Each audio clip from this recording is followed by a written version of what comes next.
Est-ce que si un chrétien, il n'arrête pas de fumer, il va aller en enfer?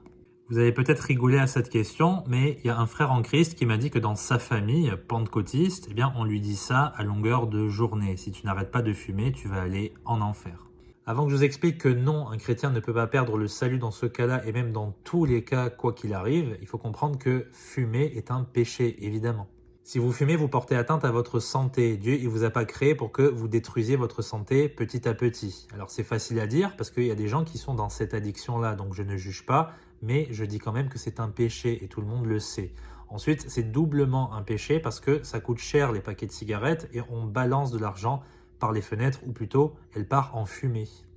Maintenant, ce qu'il faut comprendre, c'est que pour toute forme d'addiction, que ce soit la cigarette, l'alcool, la pornographie, etc., c'est la chair qui est responsable. Il faut que les charismatiques se mettent un truc en tête. C'est pas Satan, c'est pas un esprit qui vous possède, qui vous maintient dans le péché. Non, la chair, elle est faible. L'apôtre Paul dit sous l'inspiration de l'esprit en Romains qu'il fait ce qu'il ne veut pas faire à cause de sa chair, ce corps de mort. Quand vous êtes né de nouveau, qu'est-ce qui s'est passé? La Bible dit celui qui est né de Dieu ne pratique pas le péché. Ça ne veut pas dire que si vous êtes sauvé, vous n'allez plus jamais pécher, pas du tout. Ça veut dire que l'homme nouveau qui habite en vous ne va pas pécher. C'est pour ça qu'on est encouragé d'après Jean et même Paul dans plusieurs épîtres à marcher selon l'esprit, à marcher selon ce qui ne peut pas pécher par nature. Donc il y a en nous la chair n'héritera pas du royaume de Dieu, la chair n'a pas été sauvée.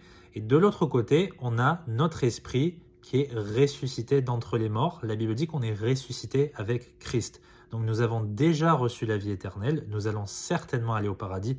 Tous nos péchés ont déjà été pardonnés, nous avons été scellés du Saint-Esprit de la promesse. Donc c'est pas parce que vous êtes dans une addiction que vous n'irez pas au paradis. Maintenant, que faire quand vous êtes dans ce cas de figure et que vous êtes prisonnier de la cigarette? Il faut remettre ça entre les mains de Dieu. Il faut comprendre une chose aussi, c'est que Dieu, il va vous en libérer petit à petit parce qu'il a placé en vous le Saint-Esprit qui vous convainc de péché et qui va vous aider dans cette démarche.